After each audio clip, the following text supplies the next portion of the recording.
Okay, if we could, yeah, that'd be great. Because then our next speaker is But before you go, I want to ask you a couple questions that we may not get to, and I want to do it. So I want to do it now. So I'm very interested in you talked about the federal broadband awards in 2015, and I represent a lot of tribal communities. So when I see something like a tribal mobility fund that has no awards made since the program began, that concerns me.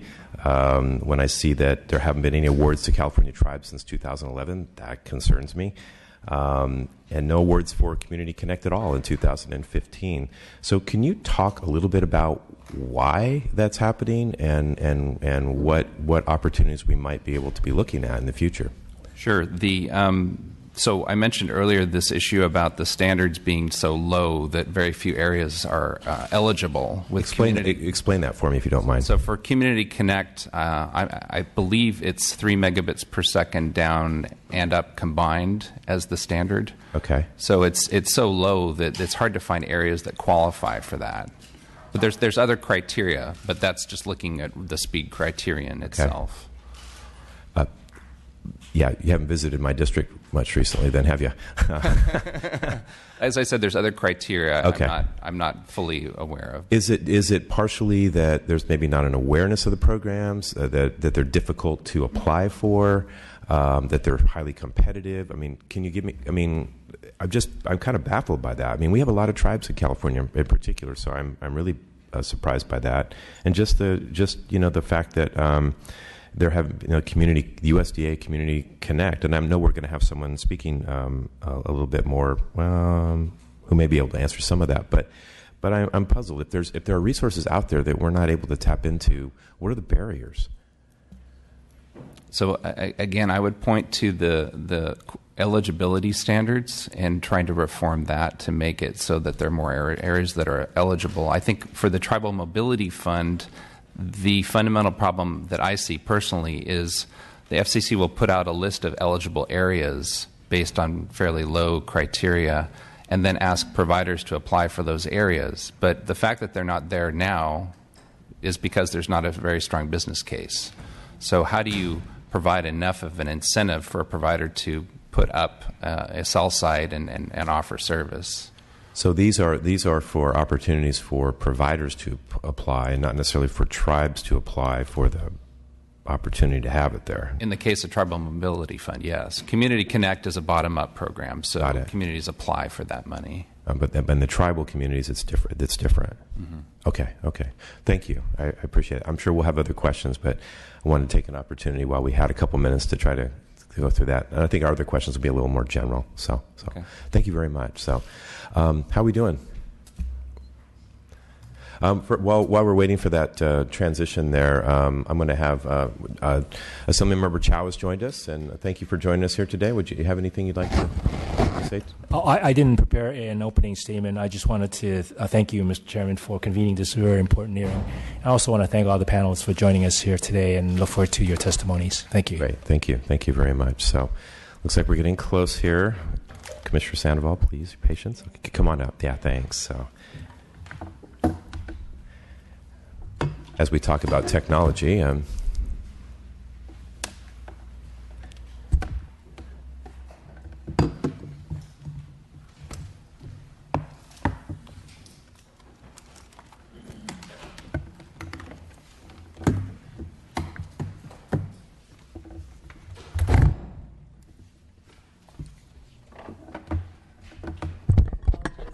I didn't go old school and bring out extra paper copies. That's all right. I know I submitted them to the committee last week. So. No problem. Thank you very much. Appreciate it. Looks like we're getting closer. It's all right.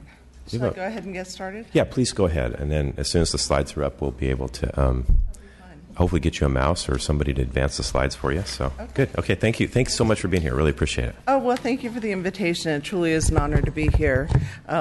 My name is Kathy Sandoval, and I'm a commissioner with the California Public Utilities Commission.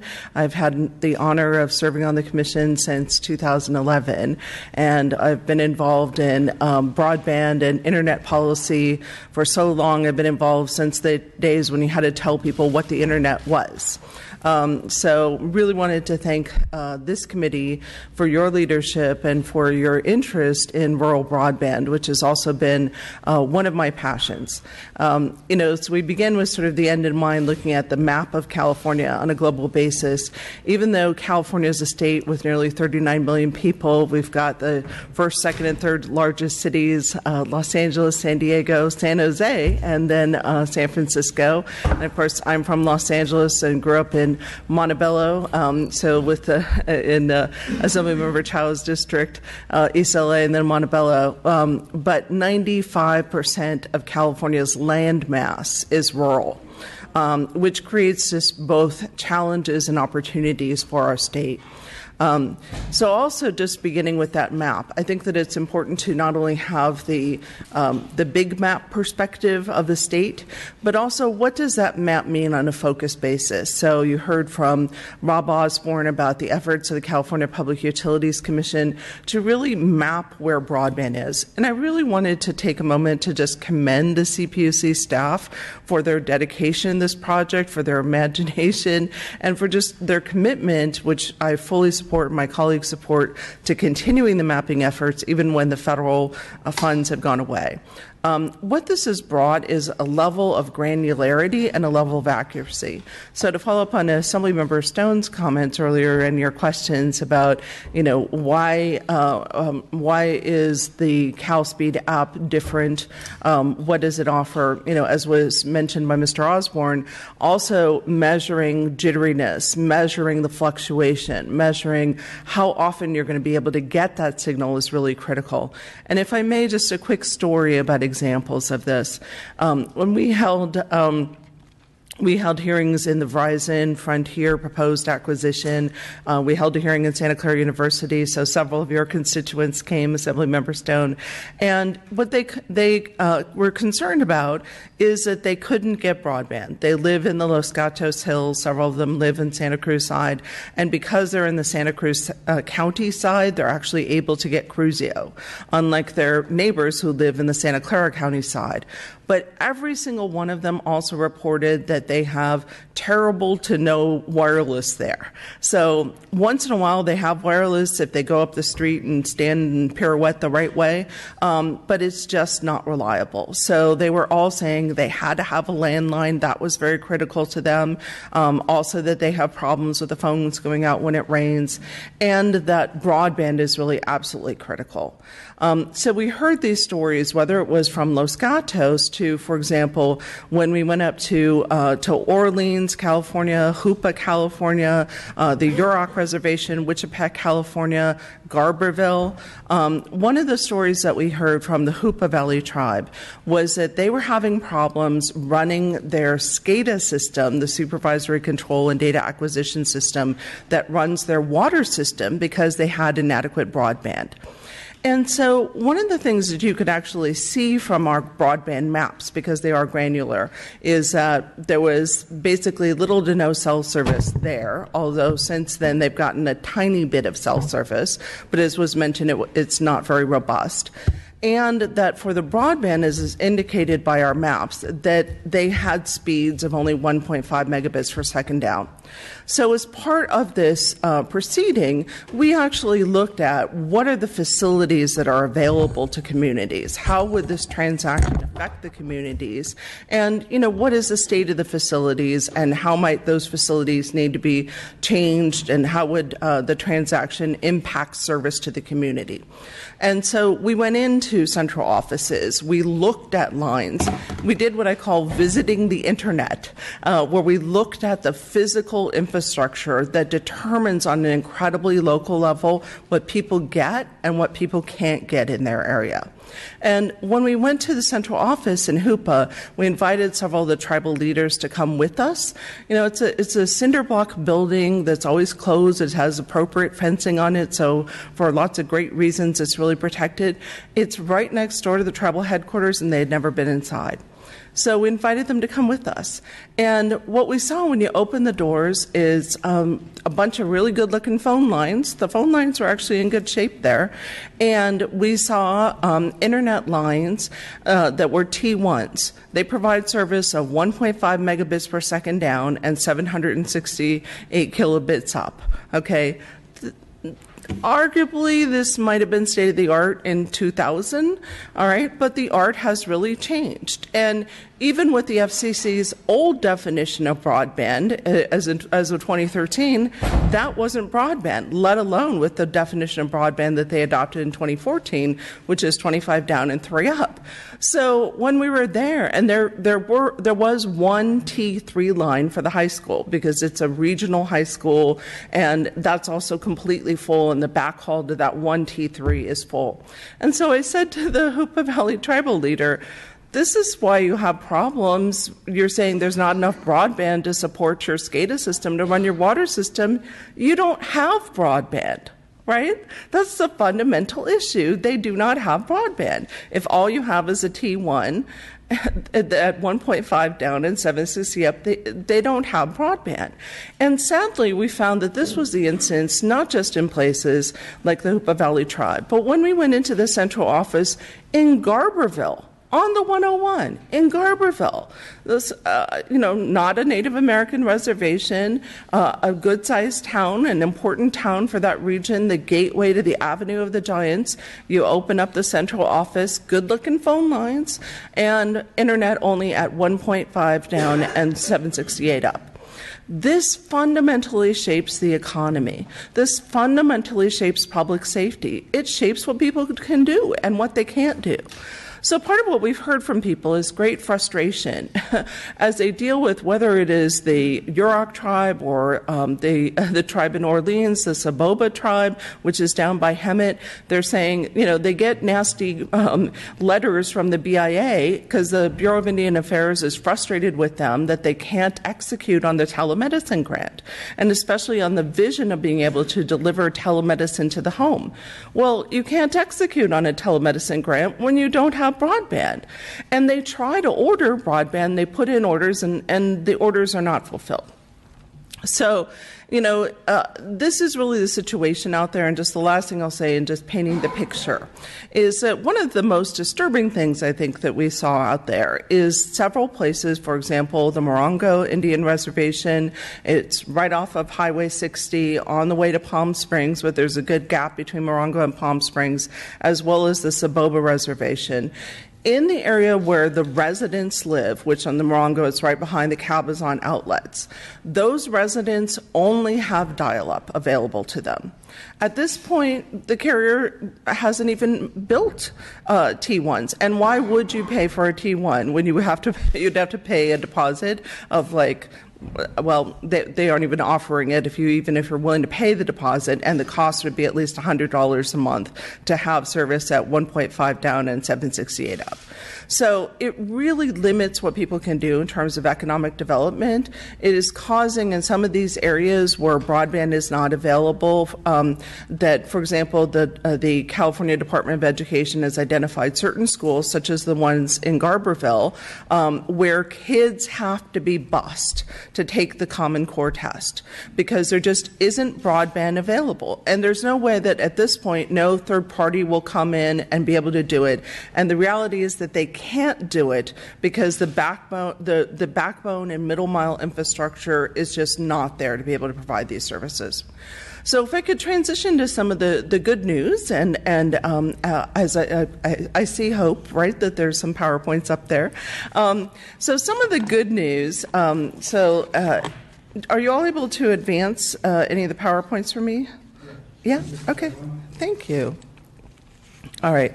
So let's talk a little bit about some of the programs that can help us deal with these situations. Thank you all very much. Really appreciate it.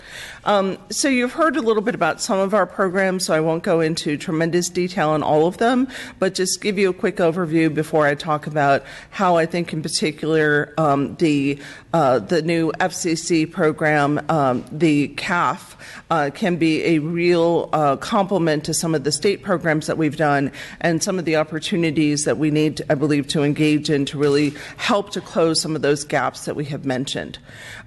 So California really has been a leader and is recognized as a leader nationally because of its willingness to invest our own state's money and resources in broadband. We are one of the few states that has its own state broadband fund, although I would add the state of New York is quickly catching up on us. They have now adopted a goal of 100 megabits per second internet for every New Yorker. So this is going to be challenging because actually New York and California share a statistic in that for both New York and California, the most underconnected areas for broadband in New York is the Adirondack Mountains. In California, it is in the area of your district, Assemblymember Wood, and the districts north and just to the east of you. Basically, all of Northern California, north of here, particularly starting with Chico, Oroville, and north of that. By far the most underconnected area of California. And then, of course, you have pockets throughout California, and sometimes pockets in odd places like the Los Gatos Mountains. But then California and New York also share the statistic of the places with the lowest levels of broadband adoption are New York City and Los Angeles.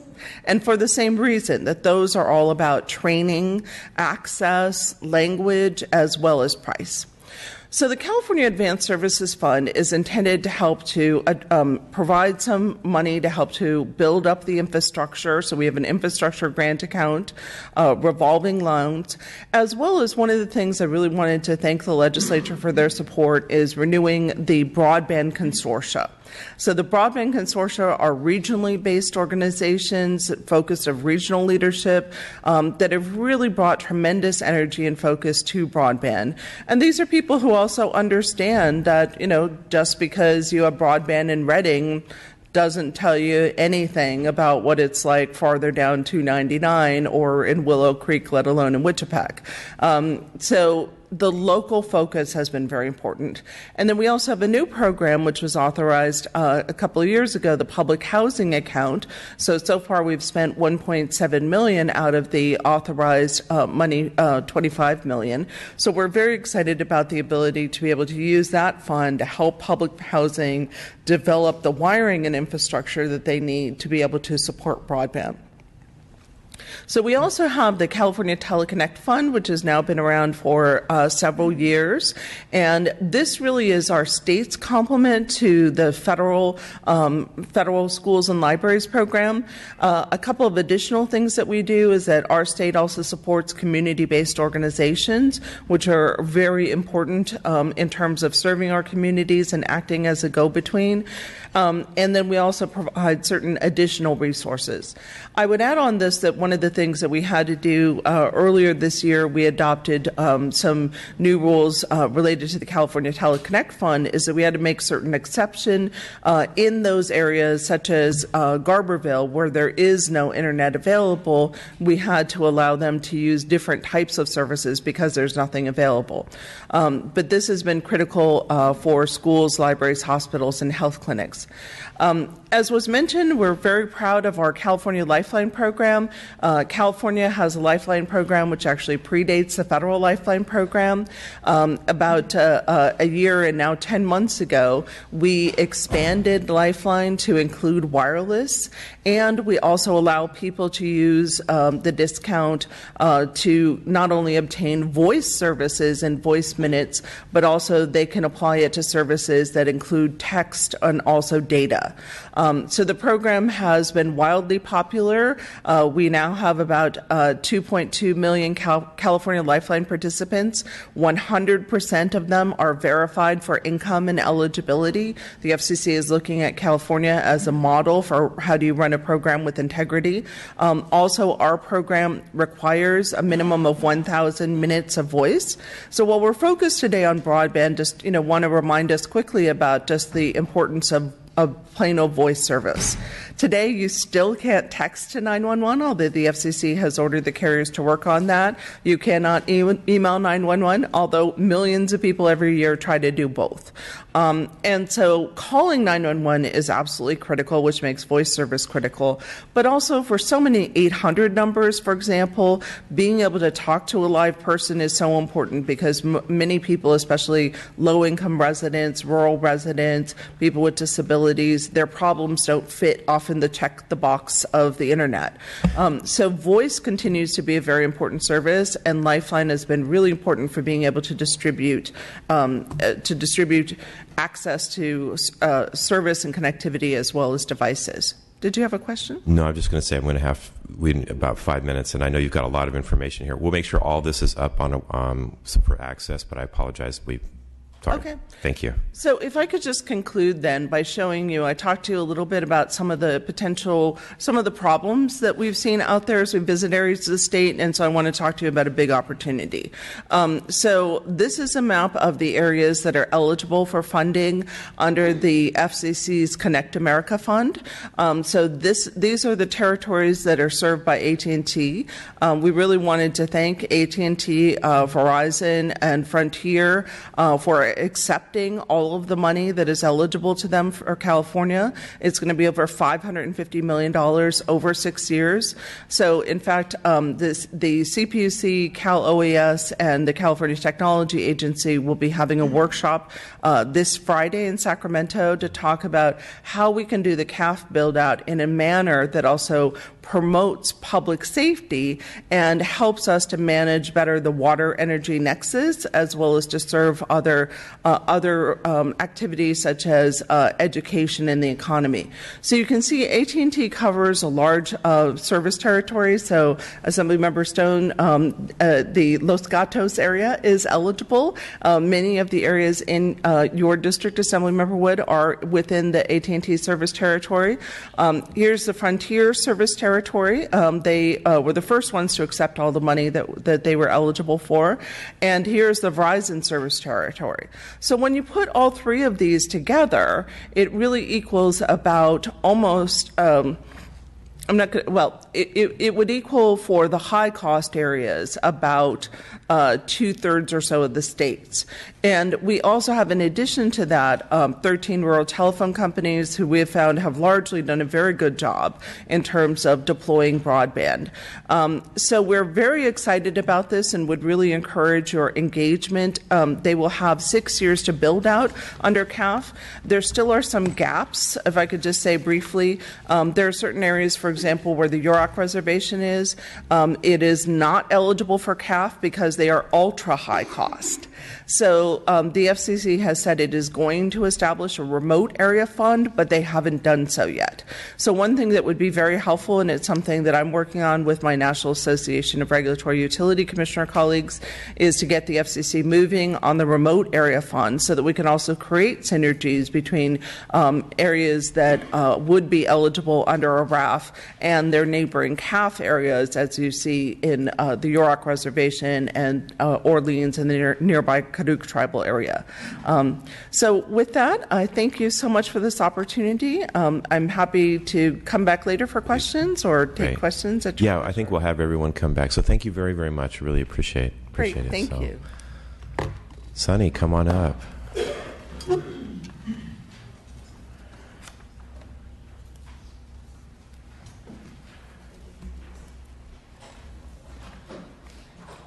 Thank you so much.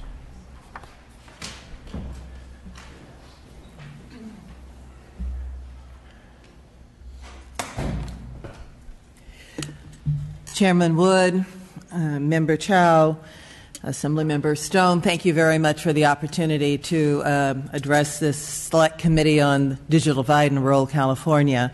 I provided you written testimony, and you have had a wealth of testimony already, so let me try to just summarize the high points and complement what others have said. First, I'm Sunny McPeak with the California Emerging Technology Fund. CETF was directed to be established by the California Public Utilities Commission as part of public benefit of mergers in 2005, when SBC acquired AT&T and Verizon acquired MCI. We were given the mission to close the digital divide in California, and California is a very large state. And so we set overall goals for broadband adoption to reach 98% of all households in a decade, and that goal has now been adopted by the legislature in statute. I will hasten to say we interpret that as very important for rural California, that it should be 98% in all regions. So it's not a mathematical illusion as to whether or not we're reaching unserved households. Secondly, we adopted a goal of 80% adoption, i.e. 80% of all households would be using high-speed internet by a decade, and no one region and no one demographic group less than 70%. I provided you the progress. We've made huge efforts, largely because California, with the leadership of the legislature and the administration, the PUC, has actually been ahead of the curve of other states. However, with all that progress, we still have a lot to do. As we look at how many homes were not connected when we did the first broadband mapping, we pegged it at about 94%, and a lot of work has been done by the California Advanced Services Fund, allocated by the PUC, other dollars that have been drawn down through ARA, but there is at least another 250,000 households unserved that existed back in 2008 that we still need to be reached. I want to hasten to say that from the very beginning, CETF has said to the regulators that we need a dynamic definition of what is adequate speed, what constitutes broadband. And for us, broadband is a generic term for high-speed internet access, wireline, wireless. We're agnostic on that technology. It should be what is the functional experience from the consumer. We also talk about a spectrum of consumers from the residents, so that last mile, the very last mile, to anchor institutions, schools, libraries, hospitals, to employers, small and large, to research institutions, and thanks to Commissioner Sandoval, also to the infrastructure that needs to support the broadband infrastructure that needs to support the rest of the infrastructure, our energy grid and water systems, just to note a couple. With that approach on a dynamic definition, we have a moving target, because we've said the speed should be sufficient at any given point in time to support prevalent consumer applications. I want to return to that issue of what is an adequate speed and the vision for California, and say I hope that your committee will look at underscoring the interpretation of the statute as 98% in all regions so that we reach all of rural California.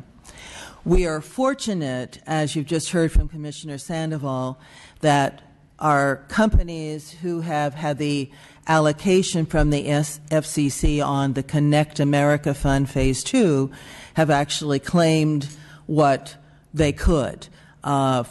For California, that's about $590 million that will come into California, AT&T, Frontier, and Verizon largely, and will serve over 231,000 locations.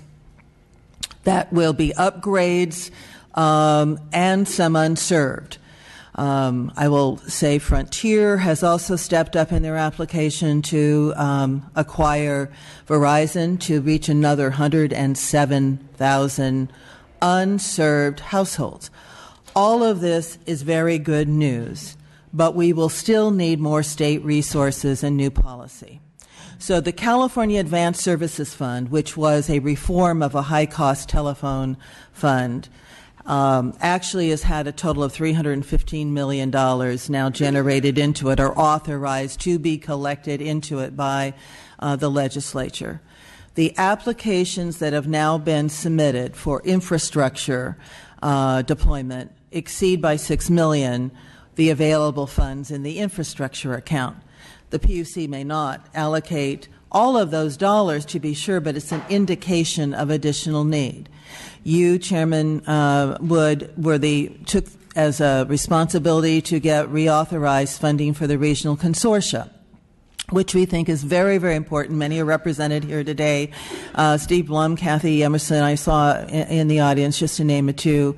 Mike Nichols is here. So we've got leaders who take really serious their responsibility to help the PUC get to that 98% deployment. But the AB 1262 that went through the legislature, thank you to both of you, unanimously signed into law by Governor Brown, will get them for maybe 2 more years of funding. We need some additional support.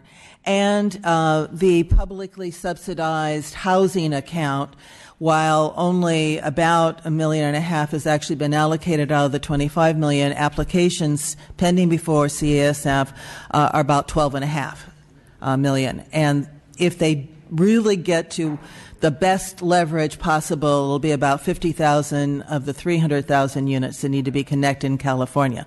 My message being, we need to have authorization to collect more funds into the California Advanced Services Fund to achieve the goals that we would all share. Furthermore, the speed issue, how download or the downstream speed and the upload speed. We think there's a need for reconciliation between what has now become the Federal Communications Commission goal of 25 megabits down, 3 up, versus what is the Connect America Fund of 10 down, 1 up, versus what we use as the threshold today for the California Advanced Services Fund, which, by the way, when it was set by the CPUC, was actually very visionary, and that's 6 and 1.5. So there's a need for reconciliation. I think that the other thing I want to close with, or sort of bring a full circle, is you're going to hear from other stakeholders in the audience, including the providers, who have a lot of expertise to bring to the goal of this public interest of closing the digital divide. And there's also dedicated public purpose networks. Louis Fox and Kim Lewis are here from CENIC. The K-12 high-speed network that also CENIC works with is very important to reach our anchor institutions. Eric Brown, the CEO of the California Telehealth Network, is here. Joe Camicha also with Eric. The California Telehealth Network is the largest statewide telehealth network in the country. It's one of the few that doesn't get any state support. Full disclosure, the California Emerging Technology Fund has provided some of the largest seed capital for the operation of CTN, but to actually achieve the full potential of access, quality of care, and control of costs, we have to have a much more robust system, and it takes only really a little bit of money with the state's resources to get to the kind of telehealth network that we need. And then we have, I think, goodwill and real effort under the leadership of Chairman Ramos of the California Broadband Council and all of the state departments who want to help, but they need to be further encouraged by you to help. I am very happy to report that the California Transportation Commission and Caltrans testified at the last California Broadband Commission meeting. They were going to remember what I did as secretary to say that Caltrans should be deploying, or facilitating the deployment of broadband and making it easier. The Department of General Services has a big role in all of that. We need to encourage the collaboration of these dedicated networks to be a part of the overall solution to achieve our goal on deployment. And I will apologize in advance of having to run to the airport to get to Los Angeles. I told you California is a really big state, but Gladys Papalotic will be here. And then I wanted to close with, we have 109 tribes that are represented by or recognized by the federal government. I can tell you firsthand what it took to get the U.S. Department of Agriculture to actually make good on a small grant, $1.5 million, to the Karuk that had languished for 3 years because of stupid-ass bureaucracy that goes on between agencies that don't have focus and accountability for delivering. Finally, they did come through, and that was important because the piece that just got dedicated a few weeks ago at Orleans is essential for a California Advanced Services Fund grant coming right behind it of almost $7 million that the Karuk and UROC are doing together. So why doesn't anybody apply? It is so difficult to get through the bureaucracy. The rules don't match the reality of the changing technology. We need to herd cats. It's easier to herd cats as someone who grew up on a dairy farm if you put out the milk, and therefore you need to actually have additional money on the table with your leadership backing up. Let's get everybody together to achieve what we know California deserves. Thank you.